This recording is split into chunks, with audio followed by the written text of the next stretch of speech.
بسم اللہ الرحمن الرحیم۔ اکثر اس کے پہلے اللہ تعالیٰ فرماتے کل یا اہل کتاب، کہو اہل کتاب سے، یہود و نصارہ سے، لیکن یہ آیت باقی غیر مسلم کے لیے بھی لاگو ہو سکتی ہے، چاہے وہ ہندو ہو چاہے بدھ ہو، ہر غیر مسلم کے لیے لاگو ہو سکتی ہے۔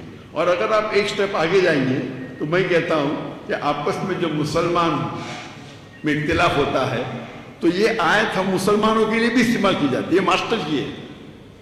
اور آپ دیکھیں گے کہ اگر ہم اللہ کے رسول کو اور اللہ کو آگے رکھیں گے تو لوگ آپ سے جڑیں گے۔ اگر میں جانتا ہوں کہ یہاں کے سب لوگ توحید مانتے ہیں اور میں توحید پہ تقریر دوں، کیا فائدہ؟ میں بھی 1%، 2% آپ کو فائدہ ہوگا۔ لیکن جب ہم توحید کی بات کرتے ہیں اور دیگر فرقے والے کو دعوت دیتے ہیں اللہ اور اللہ کے رسول کی، اور چھوٹی چھوٹی اختلاف کو بازو رکھتے ہیں، تو آپ دیکھیں گے آپ کی دعوت اور مقبول ہوگی۔ اور یہ اصول ہے کہ فتنہ قتل سے اور بدتر ہے۔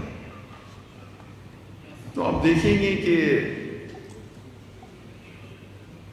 میں شیخ دیدار صاحب سے متاثر ہوا اور دعوت کے میدان میں آیا تو پہلے جب شروع کیا میں ایک دم نرم تھا، کوئی رزلٹ نہیں، پھر میں ماشاءاللہ ایک دم شیر بنا دیدار صاحب سے زیادہ۔ اس کے بعد پتہ چلا جو آیت میں پڑھتا ہوں ادعو الی سبیل ربک حکمہ، حکمہ سے بات کرو، کبھی نرم کبھی گرم کبھی سخت، لیکن اکثر نرم ہونا چاہیے۔ ضرورت ہے تو شیر کے جیسی بات کرو، لیکن شیر کو گرجنے کی ضرورت نہیں۔ وہ جنگل میں آ جاتا ہے تو لوگ سمجھ جاتے ہیں کہ یہ شیر ہے، گرجنے کی ضرورت نہیں۔ تو ہم اگر اس طریقے سے، ہمارا مین مقصد ہونا چاہیے کہ اللہ اور اللہ کے رسول کی طرف آئے، نہ کہ وہ ڈاکٹر ذاکر نائک کی تعریف کرے۔ اگر میں چاہتا ہوں ڈاکٹر ذاکر نائک کی تعریف کرے تو دنیا میں شاید مجھے تھوڑا شہرت مل جائے، لیکن آخرت میں بہت مشکل ہے۔ ہماری رضامندی ہے اللہ کی رضامندی۔ تو میں یہ نہیں کہتا ہوں کہ عقیدے پہ کمپرومائز کرو، کبھی بھی نہیں کہتا ہوں اور کبھی نہیں کروں گا۔ آپ نے دیکھے جب اسلام آباد میں خواتین آ گئے تو میں میرے حجاب نہیں توڑ سکتا ہوں، میں اتر گیا، دنیا مجھے گالی نہیں چلے گی۔ اور اگر میں قرآن و حدیث پہ سخت ہوں، ضروری نہیں ہر انسان سخت ہو۔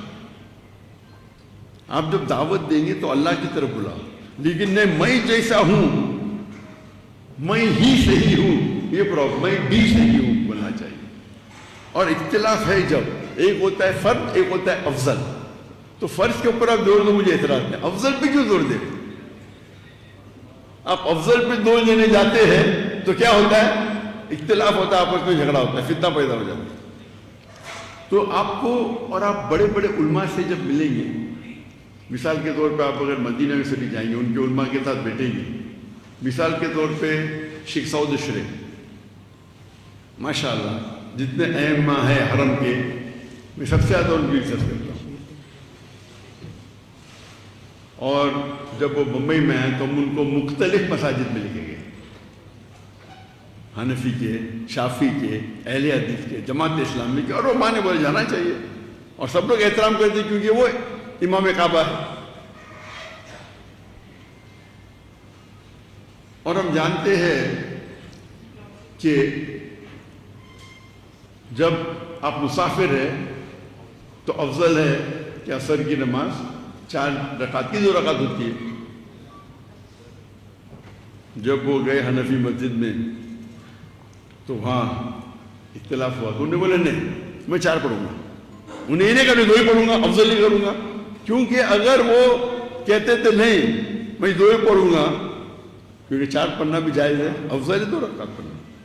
تو ایسے موقع پہ ایک عالم یا ایک مسلمان کو جاننا چاہیے کیا افضل ہے کیا فرض ہے۔ میرا اصول میں کبھی بھی کمپرومائز نہیں کرتا ہوں۔